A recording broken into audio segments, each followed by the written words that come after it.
O Desdemona, such a gentle, weak, and submissive lady. No, that's not it. Quite the opposite, actually.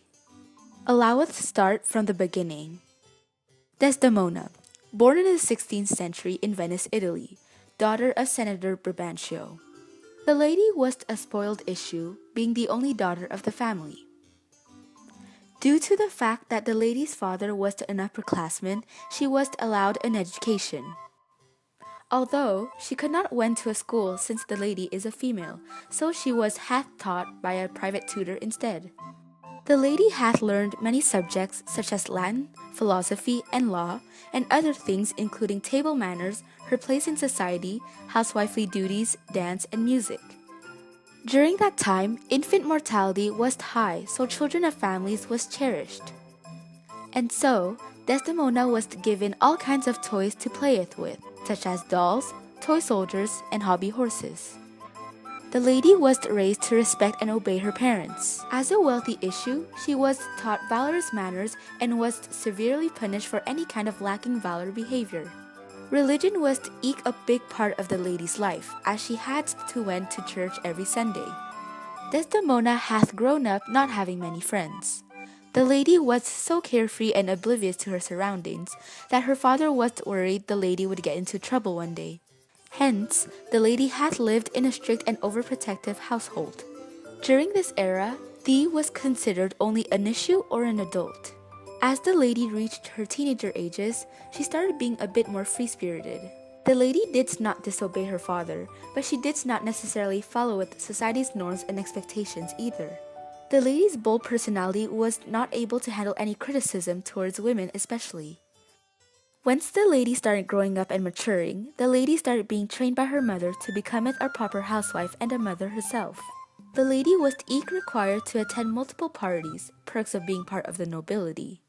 That is whence Brabantio hath met thy lady's future husband. Ah no, not Othello. The husband that gent had desired for that lady to marry, since that gent had the luxury to choose it, being an upperclassman and all. But that didn't go as expected. The lady eventually refused a proposal because the lady had fallen for a certain someone. Now, how did Desdemona meet with her future husband Othello? Well, Othello originally came to tell Desdemona's father his tales, and Desdemona, being this adventurous and curious mistress, hath decided to hark to those folks hither and thither. The lady's greedy ear made that lady want to hear it more, so the lady started to meet with Othello personally.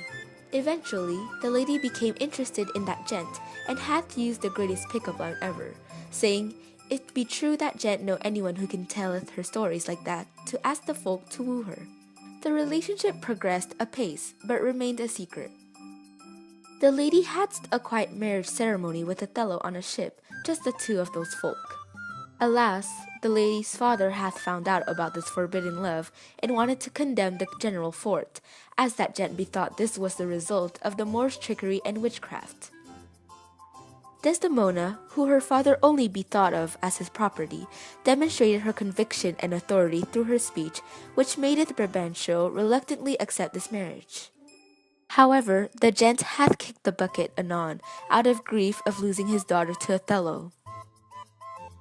Othello was then hath sent to Cyprus, and Desdemona hath followed. In the circumstances, Cassio sought for Desdemona's help after Othello demoted that gent from his position of lieutenant. The lady's valorous heart wanted to help out her dear friend Cassio, but the relationship was mistaken for something more.